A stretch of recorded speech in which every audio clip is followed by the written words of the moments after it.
ఈరోజు కూడా మా మమ్మీ తిట్టింది.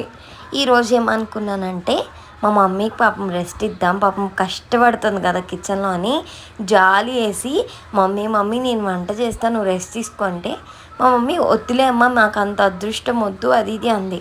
లేదు నేను చేస్తా, you go and take rest అని చెప్పి ఇంగ్లీష్లో చెప్పి మరి మా మమ్మీ చేతిలో నుంచి గెరట తీసుకొని ప్రాసెస్ స్టార్ట్ చేశా. ఎంత మంచిగా స్టార్ట్ చేసానో తెలుసా, ఇంట్లో జీడిపప్పు లేకపోతే కొట్టుకెళ్ళి జీడిపప్పు కొనుక్కొచ్చుకొని మరీ వచ్చి స్టార్ట్ చేశా. అంత కష్టపడి అన్ని ఉల్లిపాయలు కోసి టొమాటోలు కోసి కరివేపాకు కొలిచి జీడిపప్పు కొనుక్కొచ్చుకొని అన్నీ చేసి పొయ్యి అందకపోయిన స్టూలు వేసుకొని చేస్తే మా మమ్మీ లాస్ట్లో అన్నమాట నా గుండె పగిలిపోయింది. 1 గ్లాస్ ఆఫ్ రైస్కి 2 గ్లాస్ ఆఫ్ వాటర్ ఎప్పుడు పోస్తా, అలానే ఈసారి కూడా పోసా. సరే పోసాక ప్లేట్లో వేస్తుంటే నయోమి ఎసరు సరిపోలేదు, సరిగ్గా ఉడకలేదని తిట్టింది. సైలెంట్గా నేను ప్లేట్లో పెట్టుకొని బయటకి